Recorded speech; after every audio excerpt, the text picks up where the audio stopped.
All right, I think that we're live. We might get started.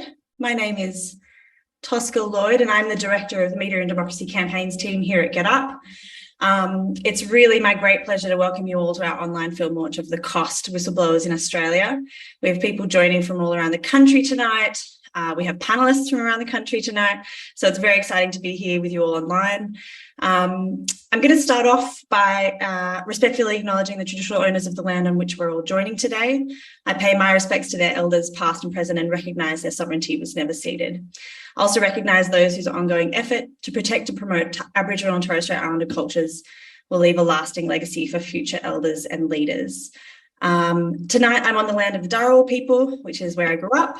Dharawal country reaches all the way from Botany Bay, south of Sydney, all the way down to the Shoalhaven River, past the Shoalhaven River actually, and this meeting is being held on Aboriginal land across Australia. If you know it, please take a moment to acknowledge the people of the lands you're on, and if you don't know the lands that you're on tonight, I encourage you to go away from this event and find out the beautiful lands you work and live on every day. Tonight, we're taking the time to explore and honour everyday people who are fighting for truth and justice, even when there is great cost to themselves. And I think it's important for us to acknowledge and respect that this is what First Nations people have been doing on these lands since the start of the colonial project. And the resistance and strength demonstrated by First Nations people across the country should remain of great inspiration to anyone fighting this fight. So let's remember that tonight and into the future, because there can be no justice without First Nations justice in Australia. I'm puffed because my dogs were just barking before this went live, and so I had to run and get them. So I'm sorry I'm puffed. Bloody dogs. So this film has been on the cards for about a year. Over 3,000 Get Up members, I'm sure some of you here tonight chipped in to make it possible. And it's part of a much larger campaign about press freedom, open justice, and the protection of whistleblowers. So many of you will remember in 2019 when the AFP raided the offices of the ABC and journalists, it really sparked a renewed conversation in Australia about the role of the media in our democracy and why protecting it was so important. But from that campaign that so many members, Get Up members were a part of, emerged another campaign. And that was one about the people who make journalism possible, the people who make anti-corruption possible, who make our work at Get Up possible. And that's whistleblowers. And it's really not hyperbole to say that under the Morrison government, a war was waged against whistleblowers. Witness K, Witness J, Bernard Collaery. Now we have a new government. And while we've seen some promising first steps, we're looking down the barrel of some serious miscarriages of justice and threats to our democracy. So I'm really excited to be releasing this film tonight. I'm sure you'll hear more about it in the discussion. You'll definitely hear about it in the film, but there are two cases facing the courts at the moment of people who are facing criminal charges for speaking out, for being a whistleblower. They're happening, one of them's happening right now, and they're really the tip of the iceberg when it comes to whistleblower protections. The broken laws that cover whistleblowers in this country, and the immediate need for reform. And you'll hear a lot more about that soon. But first, some housekeeping. So I'm about to introduce our MC for the night, who's waiting here patiently. But I just want to say, unfortunately, because of the sheer number of people who RSVP'd, we're really not able to have a more interactive Zoom session today. But there is a way to send in your questions. So we're going to open up a temporary text line, and you can text into this number with your questions. And unfortunately, we won't get to all of them, but some of them we'll be able to answer tonight. That text number will come up on the screen a little bit later. So have a pen and paper ready if you think you might want to send in a question, and we'll get them to the panelists. This discussion is also going to be recorded, and the full film will be released tomorrow morning. You'll receive a link to watch it in your inboxes, probably from me. And so this film's power and impact is really simple. The more people who see it, the better chance we have for change. And so we'll talk more about this later on, but please share this film. Okay, cool. Without further ado, I'm going to leave you at this point and I'm going to hand you over to the very capable hands of our MC for the evening, Julian Morrow. Many of you will know him for his work as part of the Chaser Crew on ABC. He's co-founder of Giant Dwarf and creator of The Checkout. Julian has been at the forefront of Australian political comedy for many, many years. I'm really, really excited that he has joined us here tonight. And I might just hand over to you, Julian. Thanks very much, Tosca. Hello, everyone. And thanks in particular, Tosca, to you and everyone on the team who's created this fantastic documentary, which it is a great pleasure for me to be here tonight to MC the launch of. One of the things I do, as you probably know, is work at the ABC as well. So while I've said it's a great pleasure, at the ABC, we've got an obligation to be balanced. So I also have to say it's also not a great pleasure to be here. But I also do want to acknowledge that I'm here on Gadigal land and looking forward to seeing this fantastic film. In the event that I'm unable to complete my duties as MC, I've made sure that Scott Morrison's been sworn in as a secret MC. So we do have a backup if anything goes wrong. But the way this is going to roll is we'll roll the film, we'll watch it, and then afterwards we'll have a panel discussion, and I'll introduce you to our panel guests after the video. We'll discuss amongst ourselves for a while, but also you will see the text line coming up, and we really do welcome your questions, and we'll try to get through as many of them as we can in the session. That's all coming up, of course, but now the main event. Here it is, the cost whistleblowers in Australia. Enjoy.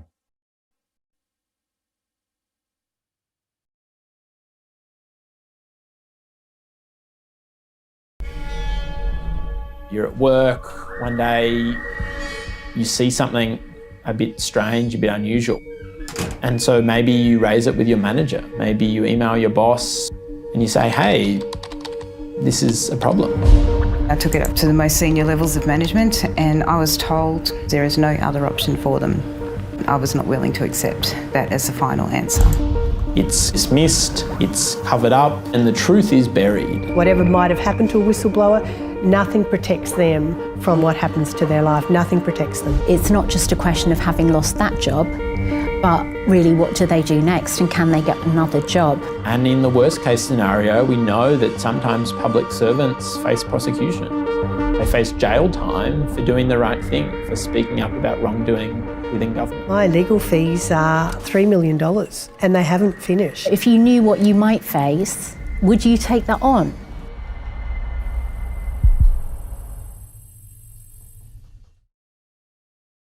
Come on in. My name's Jacinta O'Leary. I've been a nurse for 31 years now and a midwife for 13. I was the sole parent. I brought up my son on my own. Big family, lots of nieces and nephews, so I had a pretty busy life. It was 2017. Nauru was advertised being part of this Australian medical team. I didn't agree with offshore processing. I didn't agree with that policy. I didn't really feel like I could do anything about it. But what I thought I could do was be part of a medical team that could deliver good quality healthcare to the refugees, and I thought that would be a really significant and valuable contribution that I could make to their lives. So that's why I went. The Australian government is launching a video blitz aimed at discouraging asylum seekers from boarding boats bound for Australia. It follows the federal push to reopen Manus Island and Nauru. From now on, any asylum seeker who arrives in Australia by boat will have no chance of being settled in Australia. If you have a valid claim, you will not be resettled in Australia. You will never live in Australia. If you are found not to be a refugee, you will remain in this camp until you decide to go home. According to the government, by the end of 2015, 1,459 asylum seekers were being held offshore. These people, they don't think, they don't care what happened to us. They care about only to punish us. A lot of those people, the accommodation they were given was tents. Some people were living in tents for 5 years. Tents that were mouldy, that offered little protection from the intense heat and the torrential rain, and that was their completely inadequate shelter. And it was really, really uncomfortable. Nauru is the worst place I've ever seen. We just want to go to Australia and want to make our future very bright. The Nauru hospital, there were cockroaches, mosquitoes, inadequate ventilation. I thought, oh, okay, I'll just work with what I've got. We'll do our best. But then I realised within a few weeks that it was a farce of a health system. And when I got to Nauru, there were about 50 people on a list that needed to go to Australia for medical conditions that couldn't be treated, things like renal stones, things like, you know, chronic back pain, knee injuries, gynecological problems, heart problems, blood pressure problems that just couldn't be managed. And these people were just not moving. You know, a renal stone is like one of the most painful things that you could imagine. There was people there who'd had renal stones for over a year and had recurrent infections and terrible pain, and they weren't being moved. And I just couldn't believe this was happening. People were deteriorating physically and mentally in front of my eyes, and that was an awful thing to witness. And the other people around me, other health professionals around me, were just going with it. We're going, this is just a system. And I'm thinking, are you really accepting this? It's just such a difficult thing to reconcile. I couldn't work out what was happening for quite some time. Yeah, so I just sort of stayed in my room and went to work, yeah. After my first 6 weeks and I was going home, I wasn't actually even sure I was going to come back because it was such a difficult place to work. And then I decided, yeah, I would come back for another 6 weeks. But I decided that, I was really going to work hard for the refugees. I knew exactly what I was walking into, and that I was going to work harder for them. I still didn't really realise then I was going to be a whistleblower. I just knew I was going to challenge the system that was there.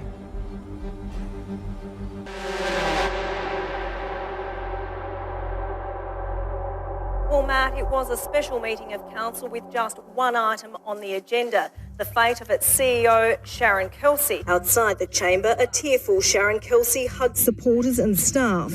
Mayor Smith, who's being investigated by the Crime and Corruption Commission, wasn't present at the meeting. That was hard to watch. You're just trying to do the right thing. And it's sometimes a very precarious road to travel, and I think that just brings it home when I watch that. My name's Sharon Kelsey. I'm a barrister and a solicitor by profession. In 2017, I took up the role with Logan City Council as the Chief Executive Officer. In Queensland, the local government is a significant business. A number of councils have budgets which are $1 billion a year, and they're very politically powerful. I went up to the council just prior to formally commencing, and I met staff. That was the first time I became aware that there was inquiries into local government in Queensland, significant inquiries.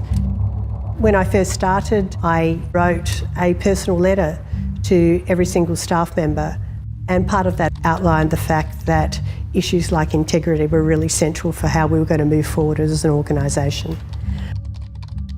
So it was literally, I don't think it was day one, it was certainly day two, that people started to make appointments with me, and it didn't take long in the conversation before they would raise issues that had been concerning for them.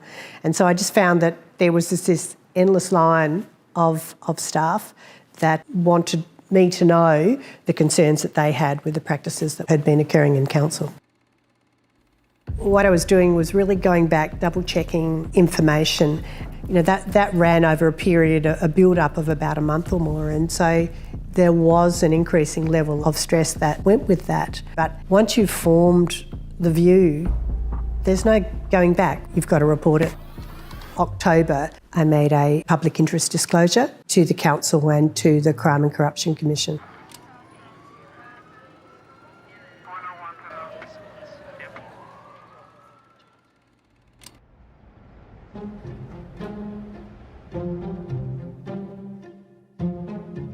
Australia, over the past 3 decades, has gone from leader to laggard in the whistleblowing space. We began to have whistleblowing laws in the early 1990s in Queensland, coming out of a number of corruption scandals. Good afternoon and welcome to this special bulletin of 10 News. Queensland's Corruption Commissioner Tony Fitzgerald has delivered a report which virtually upends the way this state has been administered. This weighty document, the long-awaited report of the Fitzgerald inquiry into corruption. The Fitzgerald inquiry in Queensland, Fitzgerald said, hey, we need to protect public servants who speak up. And we became the second nation in the world to enact standalone whistleblowing laws. And so then by the mid-2000s, pretty much every state and territory in Australia had whistleblowing laws. We then got whistleblowing laws for the private sector at a federal level in the Corporations Act. And then finally, in 2013, we had the Public Interest Disclosure Act, or the PID Act. There was a review built into it. That review said whistleblowers are suffering. The experience of whistleblowers under this law is not a happy one. And yet the law is still unchanged. So the Human Rights Law Centre has done research that looked at every single whistleblowing case in Australia ever. There's only been one case where someone received compensation under a whistleblowing law in Australia over the past 3 decades. The law enables whistleblowers to go public in certain situations, but those circumstances are so complicated, you've got to jump through all these hoops. And if you don't quite jump through one of the hoops, then your protection falls away. The PID Act applies to people who work in the public sector, and it's a different whistleblower protection regime than for people who work in the private sector, some of whom, but not all of whom, are covered by the protections under the Corporations Act. There were some revisions to the draft legislation at the last minute. The legislation confined whether a whistleblower was protected or not by reference to who they reported their concern to. It needs to be reported by an eligible whistleblower to an eligible recipient. And whereas that had been fairly broad before, the effect of the change was to limit it to a really, really narrow category of people. Senior managers of corporations, being people who were effectively the CEO or had responsibility for 50% of the financial decision-making in the organisation, or board directors, or a whistleblowing reporting officer. And the reality of that situation is that most ordinary employees don't have access to those people. And although, yes, technically they may have access to a whistleblowing reporting officer, that would require them, first of all, to think they were being a whistleblower, which in my experience was almost without exception never the case. The effect of that meant that pretty much every whistleblower I'd ever acted for in my career would not be protected under the form of the legislation as it was now going to be. Logan City Council has been labelled the laughingstock of South East Queensland after sacking its CEO. I don't know why she was sacked. The councillors have never really expressed to me why they don't like her. My employment was officially terminated, I think it was the 7th of February 2018. I believed I had reasonable grounds to challenge the decision. There is no real protection for whistleblowers. And so the only way that you can right things is to take action yourself. And so that's what I've done.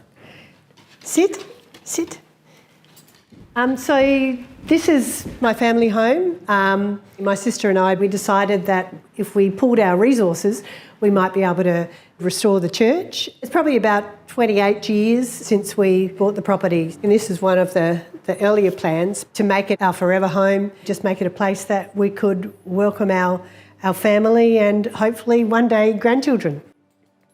This will be one of the key assets that I'll lose in pursuing justice through the court system.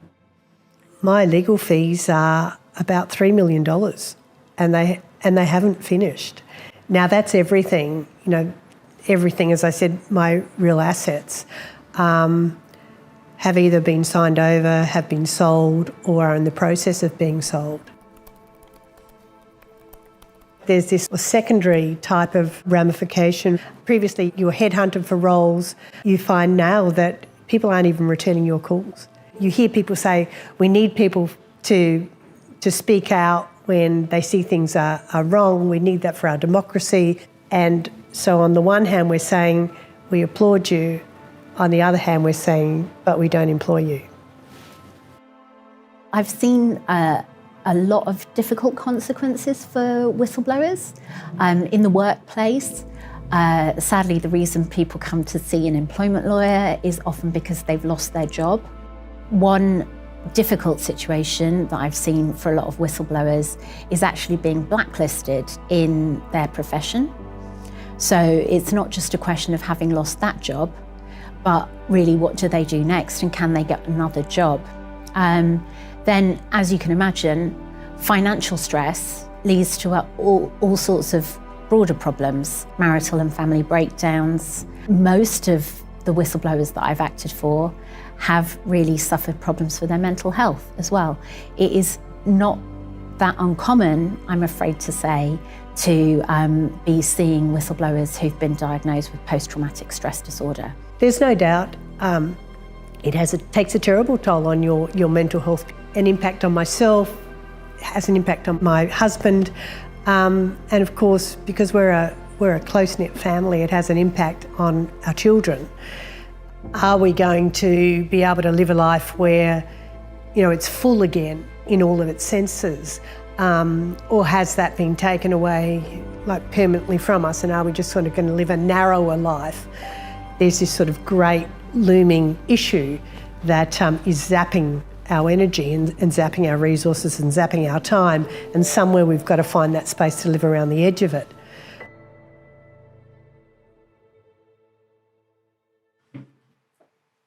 In 2014, I was working as a midwife in northern Uganda. There were 100,000 South Sudanese refugees. Not once in Uganda did I hear anything detrimental about refugees. All they wanted to do was help them, which was just so different to the conversation around refugees that was happening in Australia at the time. When I got back from my second swing on Nauru, 3 women presented to me pregnant, and they wanted terminations. The way terminations were usually handled was a process they went through, and they were transferred to Australia for that procedure, and then they were transferred back to Nauru.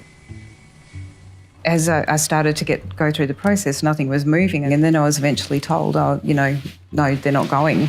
In the weeks previously, the government had decided to just close that door and to say no woman was going to be transferred from Nauru to Australia for a termination. That's not a reason to transfer her to Australia. They didn't offer any other solution. They just decided to close that door. You can imagine this was pretty awful for the women. Having an unwanted pregnancy and having no way to access a termination, they were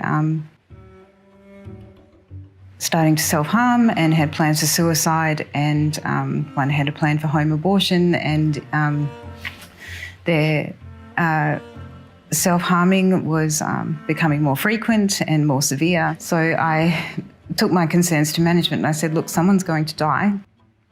We need to find a solution for these people. And I was told this directive is coming from a ministerial level and that's not going to change. And so these women had better get used to the idea of continuing with their pregnancy and birthing on Nauru because there is no other option for them. I was not willing to accept that as the final answer. And I didn't really have a plan. I, had never done anything like this before. So I reached out to journalists.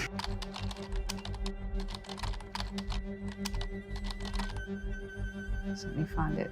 So that's the first one that came out. 3 pregnant refugees and nearly 50 others denied medical transfers from Nauru. About midday, 1 o'clock, 4 phone calls, one after the other. My line manager, the manager above her, the senior medical officer. They weren't saying it was me, but obviously they suspected it was me. But they had no proof. After speaking to the journalists, some awareness was raised, but nothing changed. All of these delays just played on the women's mental health so much. And so then I reached out to human rights lawyers. The National Justice Project took the case to the federal court and they won. The federal government was ordered to transfer these women for the care they needed. So it was a wonderful moment for them, and it was wonderful because I knew they weren't going to die then, and I knew that, you know, they would stop self-harming, which they did, and I knew that their plans for suicide would stop, and, you know, so now they had an avenue in which they could get on with their lives, and so that was a wonderful thing. I know I was suspected. I was being watched. So one time, one of the managers came down with 2 other workers, all men, 3 men, just came in and searched my office. Meant to be intimidating, and it was. And, you know, it did make me feel a bit paranoid, and I was anxious. I just had to keep everything really tight. My computer was clean, my phone was clean. Before I went to Nauru, I had to sign a confidentiality agreement saying that I would not speak to media. By breaking that confidentiality agreement, I risked going to jail for 2 years. I had completely resolved that in myself, and if they wanted to put me in jail for 2 years, then go ahead. Yeah, I wasn't frightened of that. I got in touch with the human rights lawyer and I said, look, this is what I've done. What's going to happen to me? And they said, no, they're not going to touch you with a 10-foot barge pole. It would shine a light on exactly what they're trying to hide. So they're not going to touch you. And they haven't for 5 years. We know that too often those who speak up, including those who speak up publicly, lose their job, they face sector-wide blacklisting, and in the worst case scenario, we know that sometimes public servants face prosecution. They face jail time for doing the right thing, for speaking up about wrongdoing within government. In Australia, we've got 2 whistleblowers right now who are on trial for telling the truth. They are Richard Boyle and David McBride. Human rights advocates want the federal government to drop cases against Mr. Boyle and military lawyer David McBride. The fact that these 2 men thought they were following a law that the government now admits is flawed. I brought the Public Interest Disclosure Act 2013 to the Parliament. I was conscious then that we might not have got the scheme completely right. They built in this statutory review so they could fix it, and yet these 2 people face jail for trying to use what we now accept is a flawed law to speak up about serious allegations of wrongdoing, unethical conduct in the tax office, and alleged war crimes in Afghanistan. And yet the people facing legal consequences, the people facing justice, are not the perpetrators of the alleged wrongdoing, but the 2 men who told the truth, allegedly. We need our politicians to continue to demonstrate the importance of whistleblowing through reform, through internal changes. We know how to fix these things, we just need to do them. If you think about someone pushing a fire alarm when they see a fire, that is going to trigger a warning system that gets people out of the building and hopefully protects people's lives. What we're asking people to do is that when they see something that's gone wrong, to speak up. Now, if there's more risk in speaking up than the possibility of protection, people aren't going to speak up and we're all going to lose out. So I think the role that whistleblowers play is invaluable, and really it's in all of our interests that people are encouraged to speak up rather than scared to. Whistleblowers matter because they expose wrongdoing and require us to confront it and to change. Whistleblowing is about the truth, and the truth matters. They were just trying to hide all these human rights abuses. And to a large extent they did. You know, whistleblowers have come out, refugees have come out and told their stories, but there's so much more to be told. Do you like your job? Do you want it back? I love my job. Absolutely love my job. You're looking in on yourself, and I look at how resolute I was and I think, that hasn't changed. That hasn't changed at all. When the pages of history are written for the final time in relation to it, I'm sure I will be on the right side of that history. In an environment where governments or companies are quite willing to have policies that do not uphold human rights, then yeah, whistleblowers are imperative, and laws protecting whistleblowers are imperative. They need to be protected.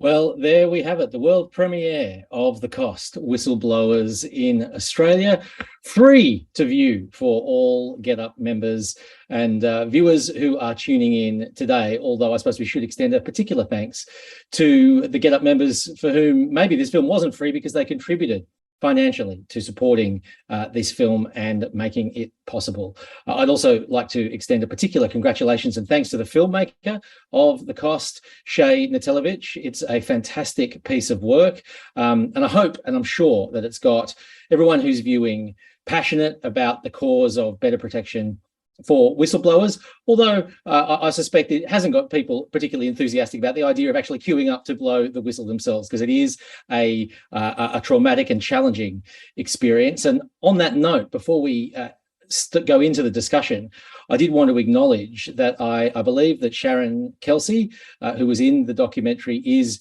viewing the premiere today. I'm not sure if Jacinta O'Leary's online as well, but before we go any further, I did want to acknowledge the courage, the persistence and the resilience of Sharon and of Jacinta and of any whistleblower who goes through the full process in the way that Sharon has. I'm really interested in this area because way back in ancient history, I used to be an employment lawyer by day. I used to work on the chaser by night. I was sort of a defamation practitioner by night and an employment lawyer by day. And I know that it's very difficult for employees who find themselves in challenging situations like this, and that the laws that we have in Australia, while better than many places, do not do what they should do to protect people with the courage to stand up for what they believe in and for what is right. So we're going to head now into our panel discussion. Just a reminder that you can text in your questions and we will include those in the discussion after we have a bit of a chat amongst the panel ourselves. But now it's my very great pleasure to introduce our panelists today, and I'll do it one by one so that we say hello to everyone before we kick things off. And of course, we start with Larissa Baldwin, the CEO of Get Up, freshly minted in that role. G'day, Larissa. Welcome to the chat. Where are you coming to us from today? I'm on Gadigal country in Sydney. Fantastic. And I'll come back to you in a second, Larissa, but presumably very, very smooth ship being sailed with the new captain at the helm. Well, we hope so. Excellent. Well, we'll come back to you shortly. Larissa, I'd also like to welcome Samantha Manguana, who we saw in the video, who is the head of employment law at Shine Lawyers. G'day, Samantha. Hi there. Great to have you. Have you been, is your inbox flowing up already with whistleblowers wanting to blow the whistle after hearing about the experiences in that documentary? Not quite yet, but I not think quite yet, but they will come. It is a sobering film to watch. It is indeed. It is indeed. Thanks, Sam. And I'd also like to introduce and welcome Kieran Pender, another star of The Cost, who's a senior lawyer in the Democratic Freedoms team at the Human Rights Law Centre. Now, that is a great job title. There were no job titles like that in any of the law firms I worked in. Welcome, Kieran Pender. Thanks, Julian, and a fantastic and, as Samantha said, really sobering film we've just watched, and looking forward to reflecting on it. Great. Well, I'll kick the discussion off by coming back to you, Larissa. We heard a little bit earlier about the democracy and whistleblowing campaign that Get Up's been running, but could you just tell us a little bit more about why Get Up made this documentary and the broader context of the democracy and press freedom campaigns that Get Up is running? Yeah, absolutely. At the heart of Get Up's press freedom campaign is the fight for stronger whistleblower protection. So, you might have heard when in 2019, the AFP raided ABC offices and homes of journalists. Our Get Up members always are willing to spring to action, funding research, engaging in inquiries, and lots of lobbying in the halls of Parliament. So for years, we pushed back against a culture of growing secrecy and silencing that's been pursued by the Morrison government, putting journalists and their sources at risk, but also our democracy and the ability to know the truth. So this has been highlighted by the prosecutions of Bernard Collaery and Richard Boyle, an ATO whistleblower, and David McBride. I think that the film also just points out, these people are regular people. They're people like me and you who want to stand up when they see something that's wrong. And it is within our public interest and our best interest and interest of our democracy. So Since the 22 election, the campaign has only deepened. We have changed government, and it has changed the, we talk about as campaigners, kind of the Overton window, but what is possible. We now have Mark Dreyfus, who was instrumental into implementing the Public Interest Disclosure Act, and he understands that. First of all, he came in and he understands what's happening across the country and the fact that people really think that these whistleblowers should be protected. So he intervened in the case of Bernard Collaery, witness case lawyer, had that prosecution dropped. But he also has doubled down and said that his assessment is that Australia's whistleblowing laws are broken and they need reform.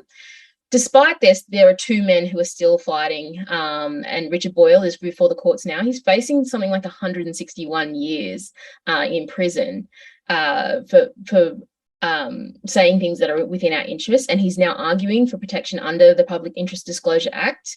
And David McBride is going to intervene. David McBride is going to face court in the coming months as well. So there are lots of things that whistleblowers face, and we're talking about the crippling debt, wrongful dismissal, the blacklisting, the complete lack of support from the laws and government for speaking out. It is up to us as a movement, and the Get Up movement was started off the back of the Save the ABC campaign. We believe in a free press and what it offers us.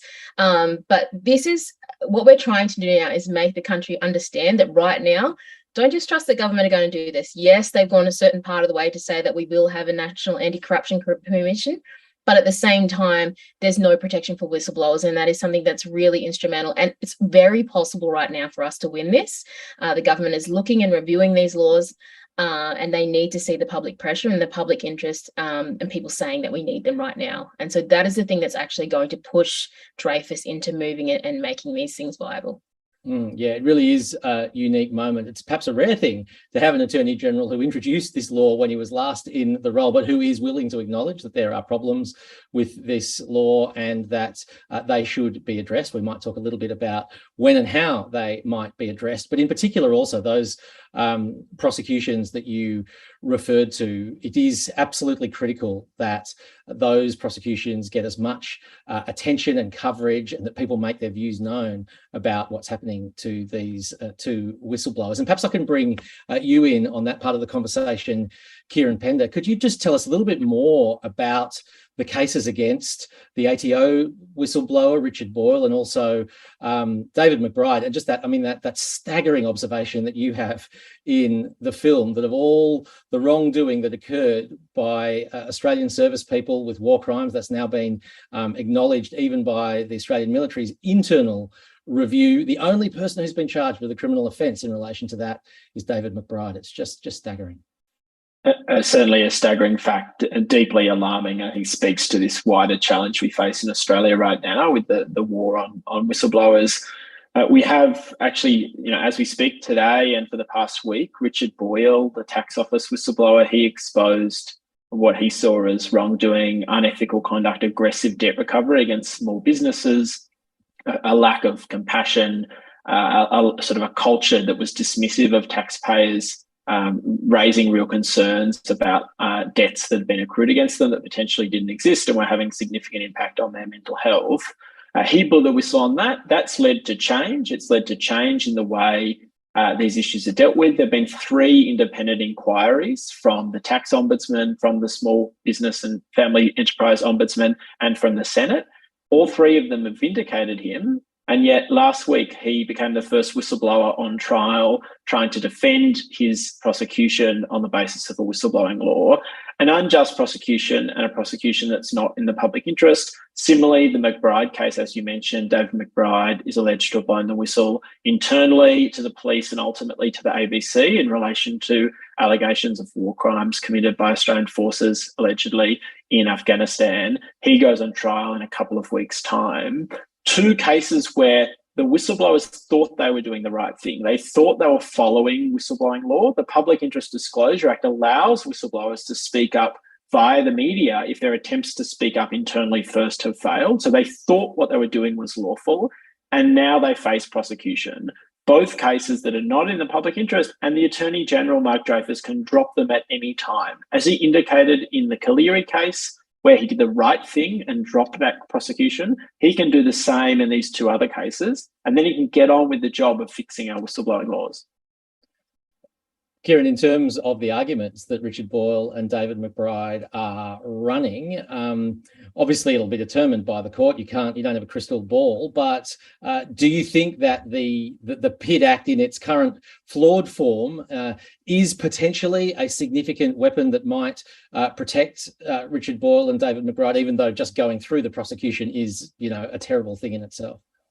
Yeah, these are historic test cases. The first and second time that Australia's whistleblowing law has been tested in this way.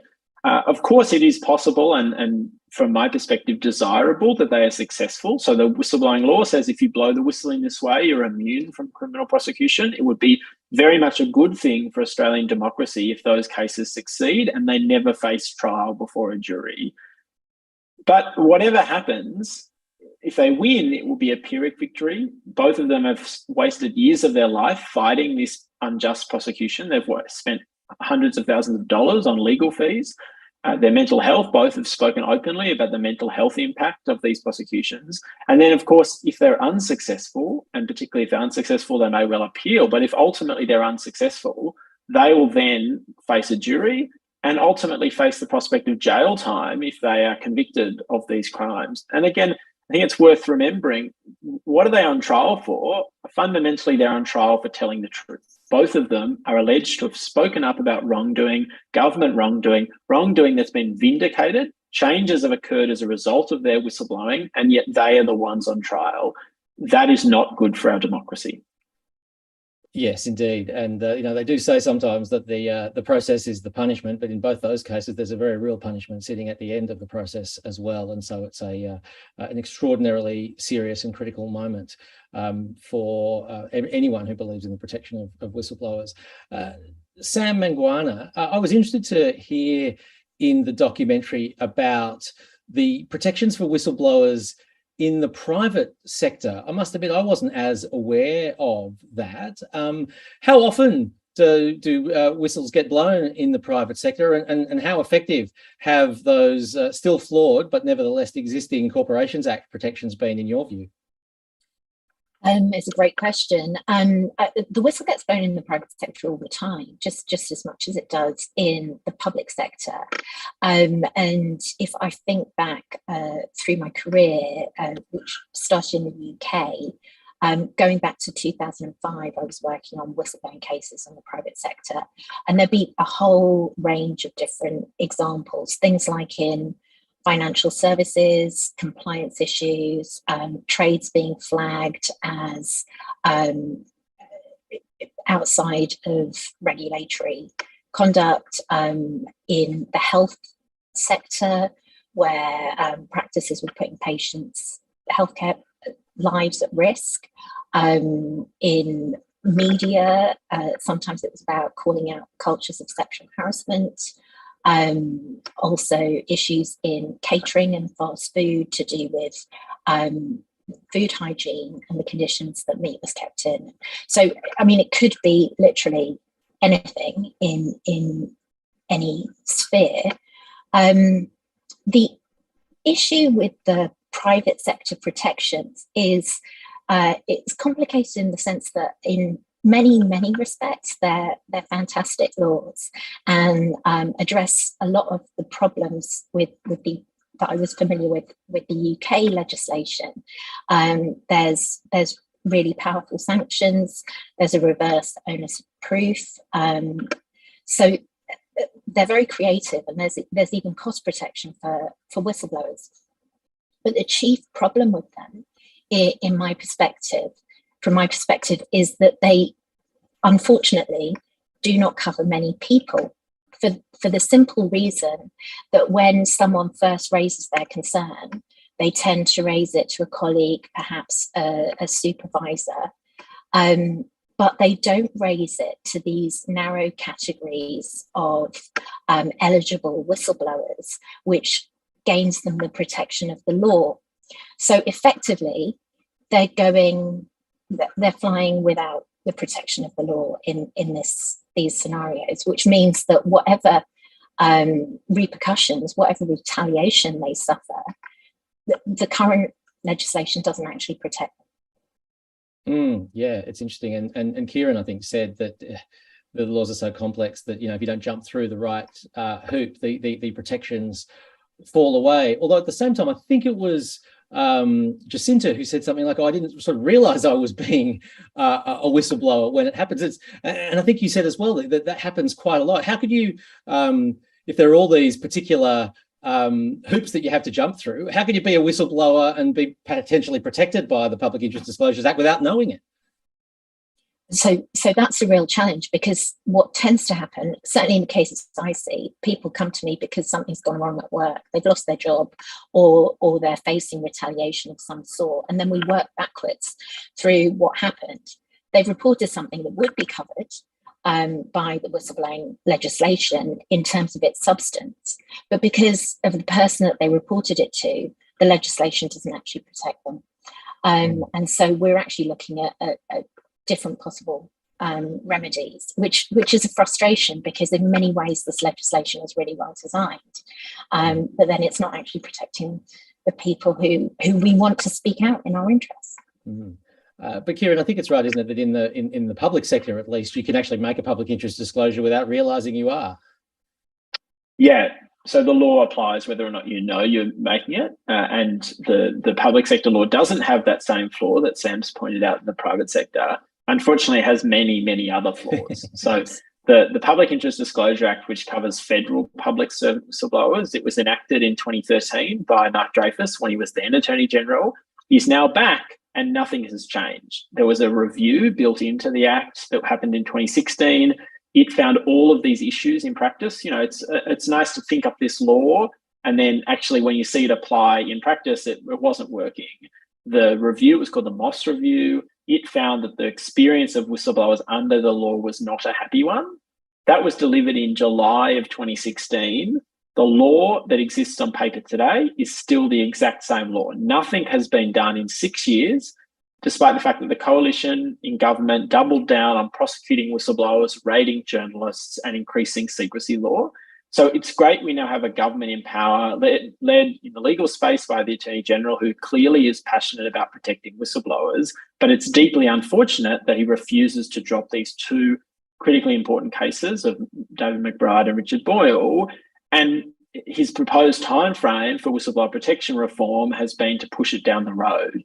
This is urgent. Every day that goes by, you have potential whistleblowers in the public and private sector speaking up without the full protection of the law as it should be. And the risk is that we have more David McBrides and Richard Boyles who are on trial for telling the truth. And thanks to everyone who's submitting their questions. In particular, we're getting a lot of personal stories of whistleblowing, and so thank you for sharing those. Although based on what Kieran and Sam have said, we can't be absolutely sure that those text messages are public interest disclosures in themselves, so do be careful. But I wanted to particularly acknowledge as well that it turns out Jacinta is indeed watching, so thank you. And yes, we really do admire your whistleblowing, Jacinta, as is David McBride. So yeah, all our best wishes and solidarity to you, David, as well. Thank you for your huge contribution to the public interest in Australia at immense personal cost, we know. Having mentioned, Kieran, that the urgency of the situation and the delay of the whistleblower, some of the whistleblower protections that Helen Haynes had, at least in her bill. Some of the questions that have been coming in, quite a few actually, definitely from Kevin and also from Helen, has been asking about the new independent Commission against Corruption and whether it does enough to protect whistleblowers. Legislation only came out last week, I think publicly at least, but I'd like to open that question up to all of our panelists. Larissa, perhaps we can hear from you. Have the Legal Eagles at Get Up had a chance to look at the new NAC Act? They have. You know, our Media and Democracy team have been writing this campaign for a long time, and a lot of our members as well care deeply about this. The NAC is an incredible piece of legislation. You can't fault the government for that, but it needs to go further, and it needs something like a whistleblower commissioner or something within there as well. As it's not currently in what's on consideration on the table. And I think it's important to understand, like, we know from the conversations that we've had that Dreyfus knows this as well. He's talking about them. We know the crossbench. There are some members of the crossbench, people like Andrew Wilkie, who are really invested in this, who've been having this conversation for years with him as well. I think the thing we need to be is not complacent that, yep, let's just let everyone right now is giving Labor a fair go. There's a lot of things that they have to fix. We understand that, but this is urgent, and it's our job as a movement to basically go out to them and say, hey, that timeline isn't good enough. There are whistleblowers on trial now, and there's another one that's going to be on trial in a couple of weeks. So we need to kind of break through. I understand people are satisfied with the type of things that they're getting done. They're a very experienced government, but we need to go further, and there needs to be whistleblower protections. Absolutely. And yeah, it's worth mentioning on that score that the Joint Select Committee parliamentary inquiry into the NAC legislation is on, but it'll be gone before you know it. Submissions are due by Friday, hearings next week, and they're hoping to pass the legislation in November. So it's an absolutely critical time. And there are problems in the NAC bill. I'll go back to Samantha and Kieran now. We've alluded to the problems in the PID Act, and I imagine you've had a sneaky little look at the NAC Act as well. Feel free to tell us about your concerns about either of those things, and what in particular you would like to see changed. Sam? I guess I think that the issue is to do with the total coverage and then what is prosecuted. So it's going to be how these protections work in practice. Already in the legislation that Kieran's been talking about, there are immunity provisions for whistleblowers. So that's why it's a bit baffling that these prosecutions are going ahead. And I think in some ways, untested laws mean that we don't know exactly how it's going to pan out in practice. But one of the concerns when it comes to public interest disclosures are exemptions and abilities to make prosecutions on national security grounds, on official secrecy grounds, which are very opaque and broad provisions that it's very difficult to get behind and challenge.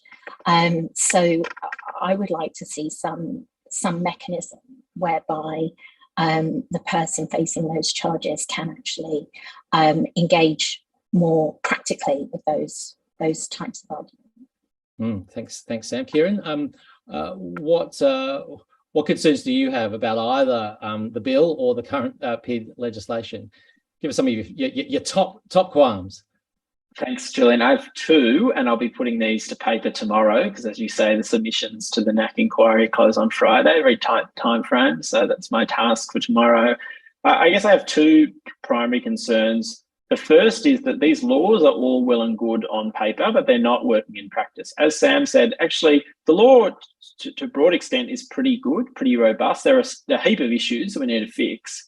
But actually, it's in practice, these laws aren't working because whistleblowers don't have the support they need. We don't have, in the US, in the UK, in Ireland, in Serbia, there are civil society groups working to protect and empower whistleblowers every day. At the Human Rights Law Centre, we're trying to begin to do some of that work, but these things take time. What we see at the moment in Australia is that whistleblowers lack the practical support they need to speak up.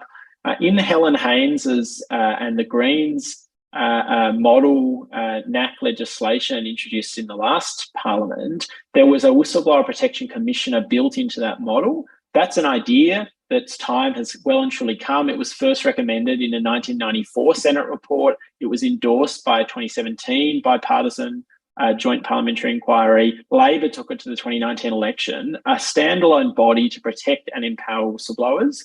That's what we need in our system. It's really disappointing that the government took that out of the Helen Haynes bill, despite saying that the NAC bill would be broadly similar to the Helen Haynes model. Its current position is sort of, it's open to the idea, but it's not going to commit to it.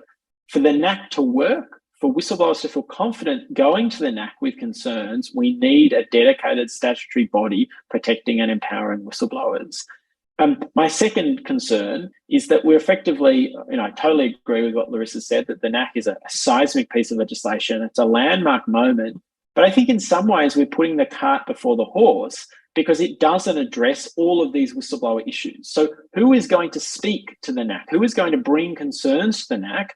whistleblowers. And right now we know that they're not going to be able to do that in a way that is safe and supported. So the current NAC legislation just integrates into the Public Interest Disclosure Act, has a couple of provisions effectively borrowed from the Public Interest Disclosure Act, and doesn't have a Whistleblower Protection Commissioner. So the NAC is a really important step forward, but for it to work in practice, we need better whistleblower protections and practical support for whistleblowers. And the government can do that, and it must do that as soon as possible. And so much for my call to action to get up members to make submissions to the committee. Larissa, I believe, in fact, get up members are well and truly on this case already. Is that right? Sure, there's thousands of get up members who have made submissions. They usually flow in like that. Yes, absolutely. But if this is the first time you're hearing of it, there's still time. The more people that make submissions to that inquiry, you don't have to be a lawyer. We've got wonderful lawyers that are also making submissions, but regular people making submissions saying, hey, I care about this thing and I want you to do something. If you're a voter, in a lot of ways, you have as much power as the two lawyers that are here today. Yeah, and a short, simple submission that adds to the number of submissions overall makes a difference, because when the committee says how many submissions they've got, that will be something that people notice as well. But it does sound, Kieran, I'm going to put a submission in as well, but it sounds like you and I might have to take a ticket because there's plenty of get-up members ahead of us in the queue. Look, we've got a question here from David. And this is an interesting sort of flip side of this discussion. David asks, what plausible rationales do politicians or employers offer in their attempt to justify actions against whistleblowers who are trying to act in the public interest? Can this be a complicated picture sometimes, Sam? So yes, I mean, the arguments I most commonly see are things about national security and official secrecy, that it's somehow jeopardising government policy or policy making or decision making, or otherwise putting people's lives at risk because it's intelligence related. But the challenge there is that you never get any detail. Absolutely.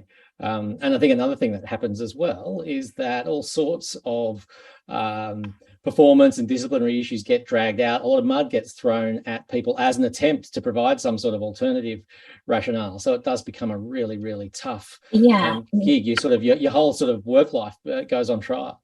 Well, absolutely, because I mean, it's interesting. People who've experienced discrimination on different grounds, protected attributes, they might have experienced that throughout their life and be familiar with that experience. Quite often it's a different experience for a whistleblower, where they perhaps have been one of the team, popular at work, perhaps a high flyer, responsible in their role, and suddenly the tables are turned and they're on the outside, and without knowing that this is what they were doing, they've stumbled into a dead end for their career, where actually the aim is to get rid of them or to discredit them in some way so that what they're saying isn't believed, and they are seen as the problem. And so apart from in the public interest context, public sector context, these kind of defences and national security arguments, in the private sector commonly it's about breach of confidentiality, which can be a misconduct issue. So again, it's basically shooting the messenger. Absolutely. And a lot of employers sort of go out of their way to discourage people, either tacitly or expressly, from making a public interest disclosure as opposed to some sort of other complaint. I regret to say that I've looked at this inside the ABC, and the ABC's policy documents actually try to steer people away from the Public Interest Disclosures Act, I think, because of the protections that are there for whistleblowers. And it's easier from a management perspective to not have to deal with those protections. But yeah, I'm sure if the ABC is doing it, then I'm sure it's happening in the private sector. We do commonly see that on the ground, where complaints are treated as grievances and then dealt with by HR, rather than looked at as an issue of public importance or of major significance that justifies elevating it to board level. And as you say, there are then these very, very severe consequences potentially at play, as well as challenges, because one of the things in the legislation is the ability for people to make disclosures anonymously, which then require investigation. And so a lot of resource has to be put into a whistleblowing investigation. Whereas if it's regarded as a grievance and it's dealt with through HR processes, it's sort of a much easier beast for management to handle. Yeah, and formal anonymity is one thing, but word does tend to travel around workplaces, and people can be the subject, can have things that are reprisals happen to them without it being, obvious on the face of it. I'll come back to you, Kieran, because there's another question here from Peter. We've heard about the Kaleri case being dropped. Obviously, that's a very welcome and important decision by the Attorney General. But Peter asks, why won't the current government drop the cases against David McBride and Richard Boyle if they did drop the case against Bernard Kaleri? That's the million-dollar question. So the government used a power under the Judiciary Act to intervene and discontinue the case against Bernard Kaleri. That was a historic moment, and it had never happened before in Australian history. The Human Rights Law Centre and I know Get Up have been calling on the government to do the same in relation to Richard Boyle and David McBride. We say these cases are all exceptional. They all have a chilling effect. They all undermine Australian democracy. The government has said that it disagrees. It doesn't think these are exceptional cases, and it doesn't think it should intervene. That's really disappointing. These cases are very similar to Bernard in terms of their democratic significance, and it's hugely problematic that these two individuals are on trial for seeking to tell the truth and having to rely on a faulty shield, a shield that the government has recognised is broken. So that's disappointing. The one perhaps ray of light, the Commonwealth Director of Public Prosecutions and the Attorney General, they both have the power to drop these prosecutions. There'll shortly be a new Director of Public Prosecutions appointed, as the old one was elevated to the Supreme Court. So I'm sure that groups like ours will be calling on the new Director of Public Prosecutions to exercise their power to revisit the public interest or very much lack thereof in these two cases. So, look, really disappointing, but I don't want to sort of end on a negative note. There is also a lot of sort of optimism in this space. The win when the Bernard Kaleri case was dropped was a huge win for Australian democracy, and it was thanks to incredible work by so many people who gathered in front of the court, who wrote to the Attorney General, who were in the media. So I think there's a lot of bright sort of sparks here as well, but unfortunately still so much to go. For those on the session who are asking how they can make a submission to the NAC inquiry, GetUp is on the case, and you just go to the GetUp website, getup.org.au/NAC, NACC -submission. And they'll show you how to get to the Parliament side. I'm very confident that the GetUp site is a hell of a lot more user-friendly than the Parliament House website, having had a look at both of them. It's an interesting sort of mixed time, as we've said, because there is some really positive legislation on the table, but we've had some questions in from Deb, Linda, George, also asking, given what we've heard tonight about the urgency of these issues, what is it that has caused the Attorney General and the government to put whistleblowing reform down the track a little bit? Some of the questions are, is the government stalling? Is it politics? Larissa, any thoughts on what it is, or is it that this is just a really hard area and they've got a lot on their plate? Yeah, but that's not a good enough excuse not to get it done. So they've got a lot on their plate. There's a lot of things that are priorities, and a lot of those things require a lot of time, a lot of legislation changes.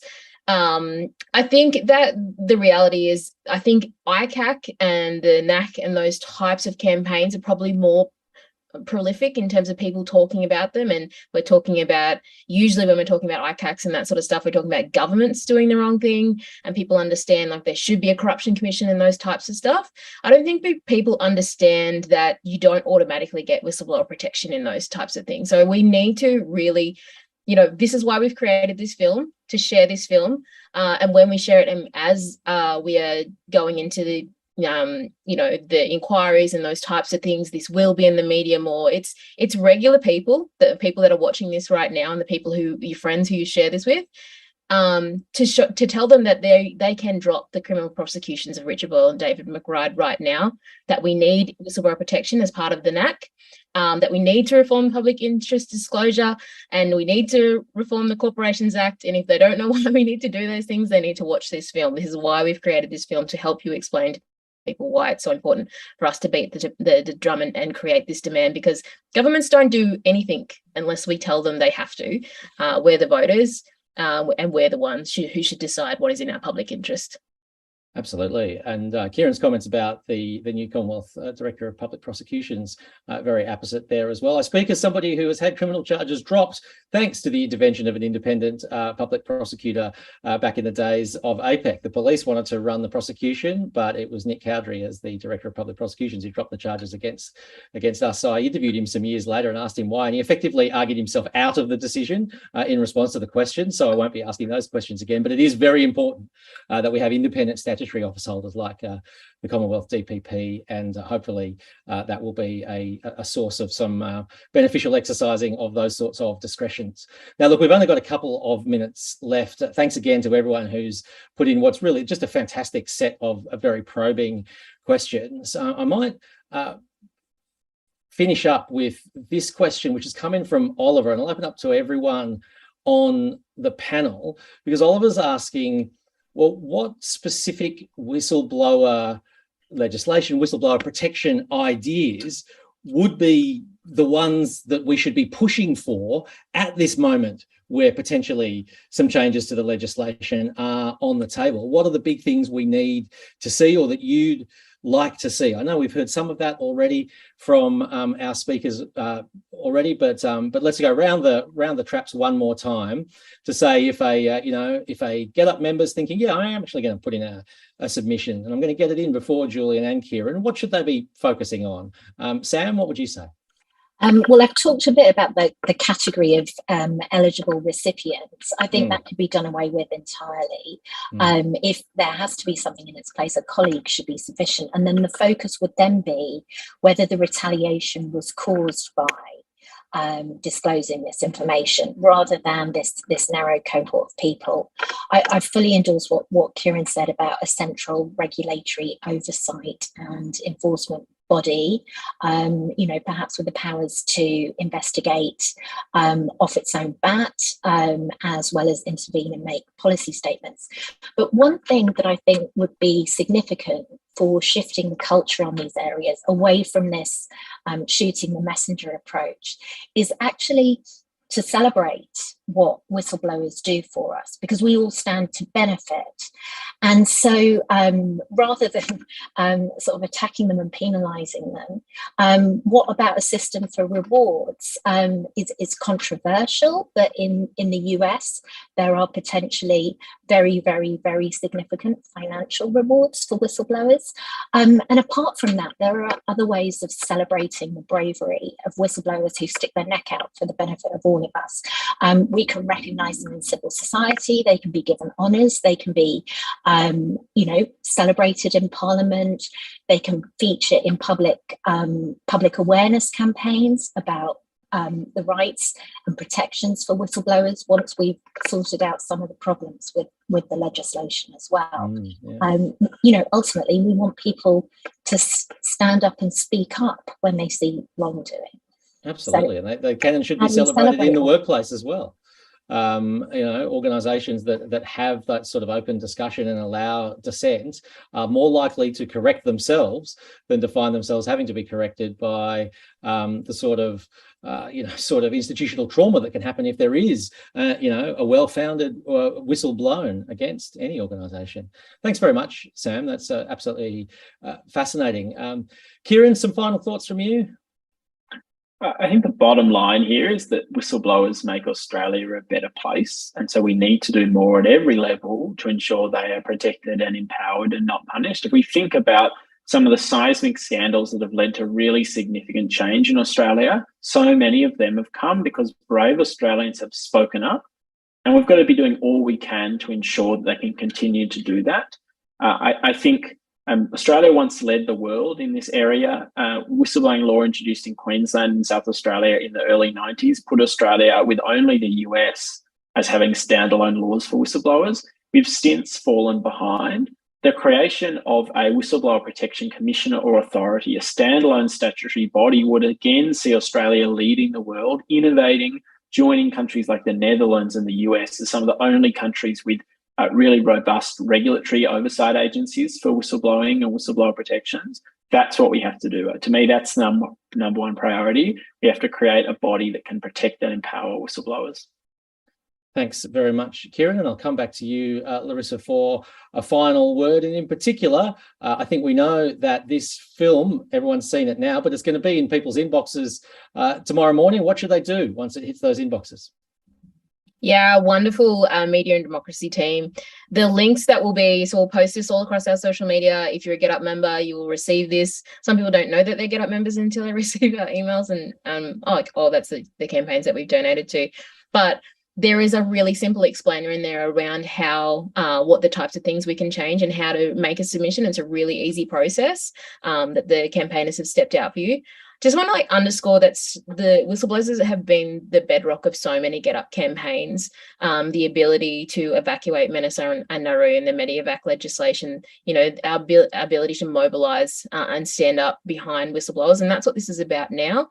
And I also want to say, all the submissions that we've made, there are wonderful lawyers that are going to make submissions that understand the legislation, that understand exactly what those things need to look like. But it is really powerful to tell politicians what is the value of whistleblower protection to you. Those are the types of things that really get people and to reach out to your local MPs, to the senators and say, these are why I care about them. The more genuine responses that they get, the more they kind of see that, yes, this is something that people care about. And that's our role as civil society.